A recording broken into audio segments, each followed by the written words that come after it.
Have you ever waited so hard for something that you couldn't stop checking if it had finally happened? Have you ever looked at your progress every single day until hope slowly turned into frustration? Sometimes the greatest things in life are not delayed because they are impossible. They are delayed because they are quietly growing where your eyes cannot see. Stay with me, because today's timeless story may forever change the way you wait. My name is Jopha, and today I want to share a timeless story about patience, trust, and the quiet power of letting life unfold in its own time. In the heart of an old Persian kingdom stood the royal garden, a place so beautiful that travelers crossed deserts just to see it. Marble fountains whispered day and night, tall cypress trees shaded winding paths, and flowers painted the earth with colors no artist could fully capture. Among the gardeners worked a young man named Darian. He was hardworking, honest, and deeply devoted to his craft. Yet inside him lived a restless heart that wanted every dream to bloom today rather than tomorrow. Every morning before sunrise, Darian watered the gardens with great care.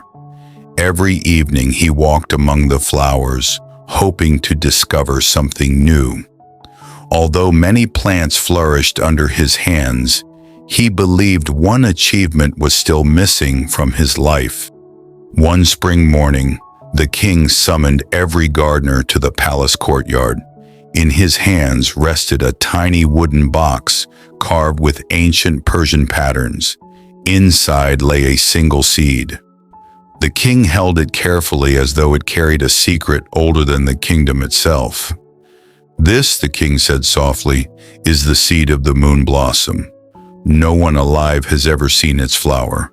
Whoever grows it shall become keeper of the royal garden." Every gardener stared in silence. The king placed the seed into Darian's hands. His heart raced. "This is my chance," he whispered. That very afternoon, Darian prepared the richest soil he could find.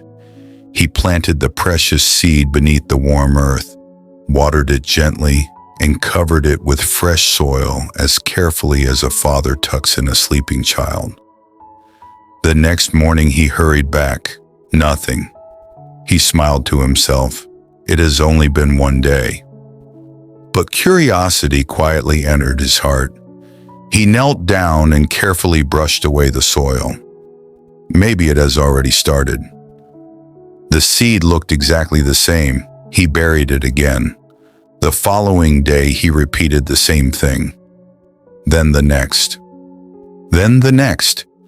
Each evening he dug just deep enough to check whether the shell had cracked. Each morning he promised himself it would be the last time. Days turned into weeks. The soil remained disturbed. The seed remained disturbed. One cold morning, Darian uncovered it once more. His smile disappeared. The seed had softened. Its shell was split, but not with new life. It had begun to rot. His hands trembled. No. He held the lifeless seed in his palm as though he could somehow return its breath. That evening he sat alone beside the empty flower bed long after darkness covered the garden. The stars reflected in the silent fountains, but Darian never looked up. "I gave you water," he whispered. "I protected you. So why did you die?" The next morning an old gardener slowly approached him. His name was Farid, and almost no one remembered when he had first arrived at the palace. His beard had turned silver long ago, yet his eyes carried the calmness of someone who had watched thousands of seasons come and go. Farid sat beside Darian without speaking. After several quiet moments, he opened a small cloth pouch. Inside rested another rare seed. Darian looked at him in disbelief. "I don't deserve another chance." Farid smiled gently. "Perhaps not another chance, He placed the seed into Darian's hand. Perhaps another lesson. The old man pointed toward an ancient oak tree standing at the edge of the garden. "Tell me," he asked, "have you ever heard a tree growing?" Darian looked confused. "No," Farid nodded. "Neither has the earth." He said nothing more. The next morning, Darian planted the second seed. He watered it carefully. Then he walked away. Every few steps, he felt the urge to return. His feet almost turned around, but he remembered the old oak tree. Roots grow where silence lives. Days passed. The temptation became stronger. What if nothing is happening? What if it dies again? His hands tightened every evening, yet he forced himself to leave the soil untouched. One afternoon, Farid invited him to walk through the orchards beyond the palace walls. They stopped beside a young fruit tree covered with tiny green apples. Farid reached toward one apple. Darian expected him to pick it. Instead, the old man simply smiled. "It is not ready." He left it hanging. Weeks later, they returned. The apples had become large, sweet, and heavy with fragrance. Farid quietly said, "The fruit was never late. Only our impatience arrives early." Those words settled deep inside Darian's heart. Summer arrived. Still no flower. Some gardeners began laughing behind his back. Perhaps the seed never existed. Others shook their heads. "You should dig it up."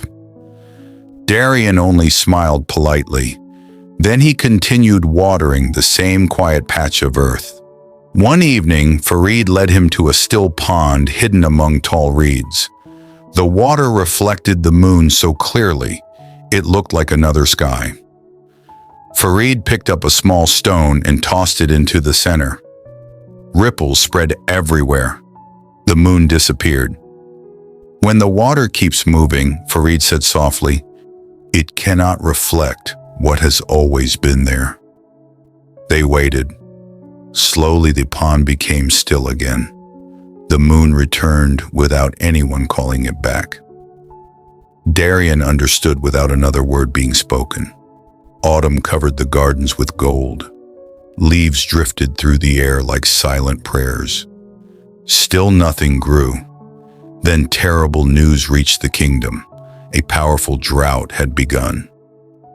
The rivers shrank. The fountains stopped flowing.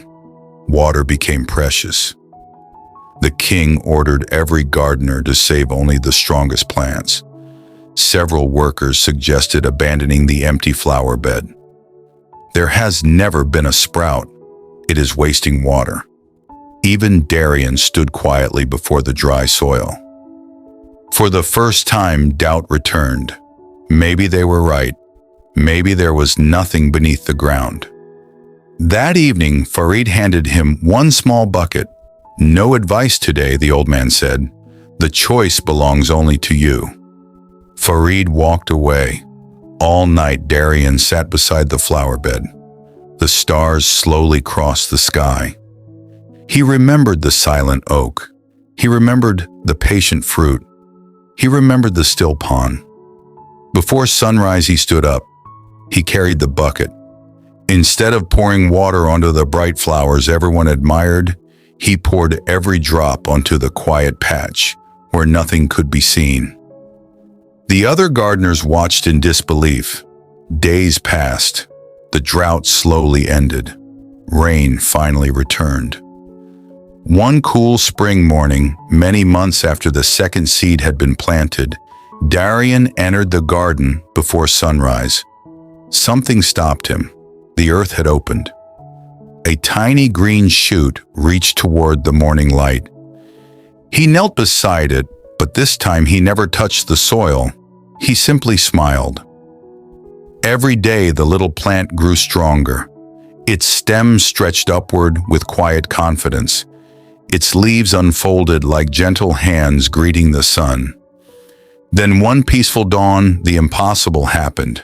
A single flower slowly opened.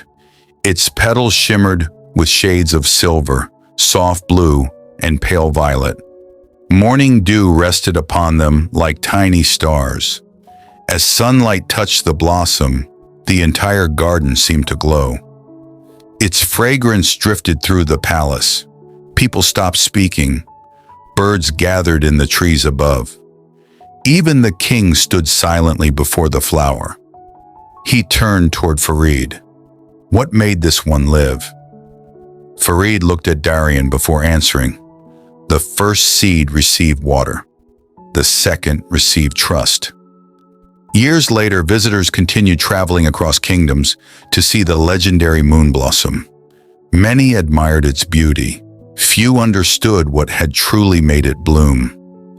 Whenever young gardeners asked Darian for the secret, he never gave a long explanation. He simply smiled and said, "Care deeply, then let life do its quiet work." The greatest changes often happen where no eyes can see, and some dreams only bloom after we stop digging them up every day. Not everything grows faster because you keep watching it. Think about someone starting a new business, learning a new skill, healing after heartbreak, or trying to improve their health. Many people check for results every single day. They compare themselves with others, doubt their progress, and sometimes give up just before real growth begins. Like Darian's seed, meaningful progress often happens beneath the surface long before it becomes visible. Keep doing the right things, stay patient, and let the roots grow before expecting the flowers. If you enjoy timeless motivational stories that stay with you long after they end, don't forget to subscribe and join me for the next journey. Now I'd love to hear from you. What dream in your life are you learning to stop forcing and simply let grow in its own time?